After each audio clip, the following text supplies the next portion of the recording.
Adalah orang Melayu lah satu-satu bangsa yang dapat Islam second hand. Orang Melayu adalah orang yang tak tahu sejarah. Nak rosakkan satu bangsa, rosakkan sejarah dia. Saya selalu banyak kali cerita. Saya pada tahun 2009 pernah ngajar di Rusia. Orang Rusia baru nak belajar pasal undang-undang Islam, tapi tak percaya pada orang Arab. Dia hantar pada waktu tu Akademi Pengajian Islam punya dekan hantar saya mengajar dekat Rusia. Satu semester saya duduk sana di Rusia. Bidang saya syariah dan undang-undang. Oleh kerana saya dah mengajar di sana, saya boleh masuk perpustakaan bertanda merah. Perpustakaan yang orang lain tak boleh masuk, hanya pensyarah je boleh masuk. Dekat Rusia, tuan-tuan sekalian, ada 13 manuskrip Melayu yang tak ada kat mana-mana tempat. Termasuk undang-undang bertulis bangsa kita Melayu sebelum kedatangan Islam. Saya tengah buat PhD dalam bidang saya. Masih lagi diajar, orang Melayu hanya ada undang-undang bertulis setelah kedatangan Islam. Sebelum kedatangan Islam, orang Melayu tak ada undang-undang bertulis, hanya undang-undang adat daripada mulut ke mulut. Jadi bangsa yang lekeh lah orang Melayu ni. Hanya undang-undang kanon Melaka lah, undang-undang maknanya batu bersurat. Itu pun lambat lah. Kurun ke-12, ke-13, dia kata baru ada tamadun orang Melayu.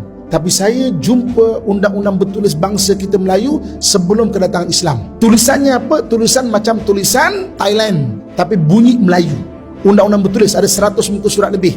Saya tanya Prof tu, siapa boleh baca? Tak banyak dalam dunia orang boleh baca. Kat Malaysia tak ada orang boleh baca. Indonesia masih boleh lagi.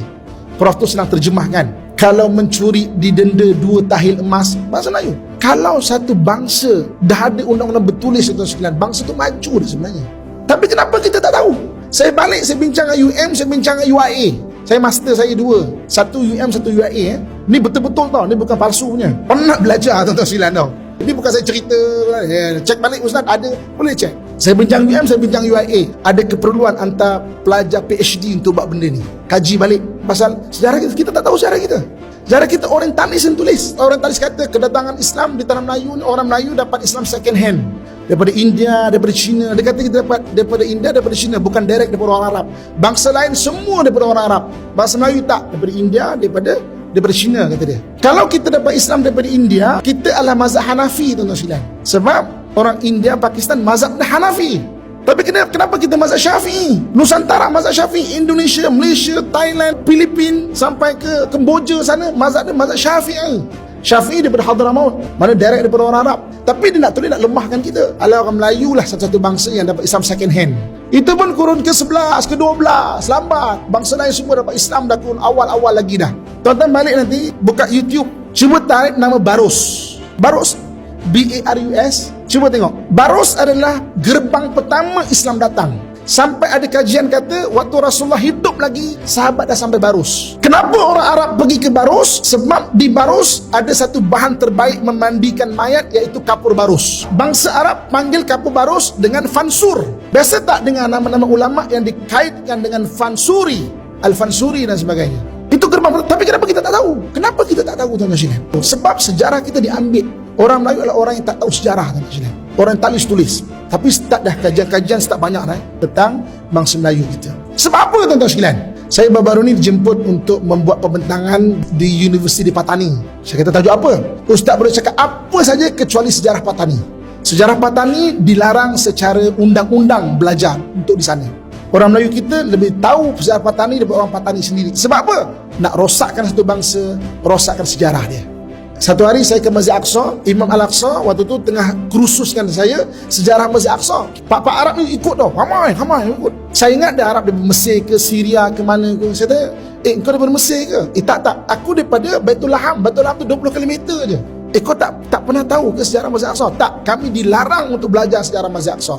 Kau tanya anak-anak kami ni, kami lebih tahu what is capital of Zimbabwe daripada Masjid Aqsa sendiri. Dilarang secara undang-undang. Macam kita, orang Melayu kita tak tahu sejarah kita, tuan-tuan sekalian.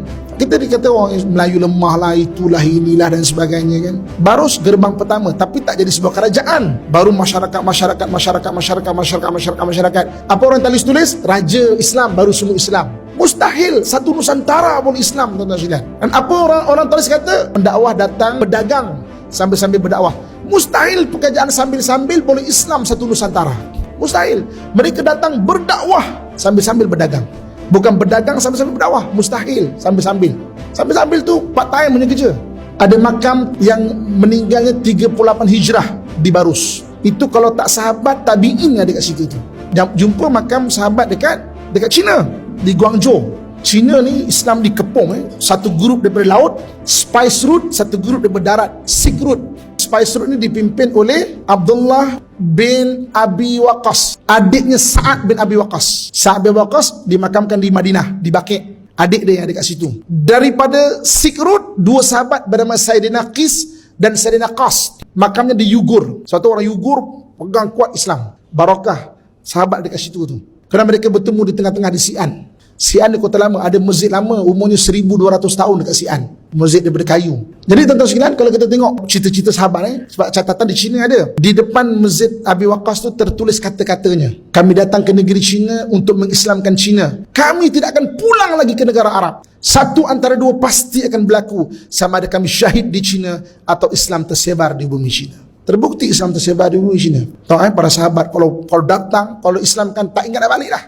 Lama dekat China tuan-tuan sekalian, rindu selaku manusia kan, rindu pada Nabi, rindu pada Madinah. Naik atas bukit yang nampak laut, mula-mula kapal datang. Dikenangkan, selalu duduk kat situ. Dibina sebuah masjid di situ, nama masjid itu Masjid Huashing, Masjid Kerinduan. Rindu apa? Rindu pada Nabi, rindu pada Madinah. Tapi nak balik dah bersumpah tak nak balik dah.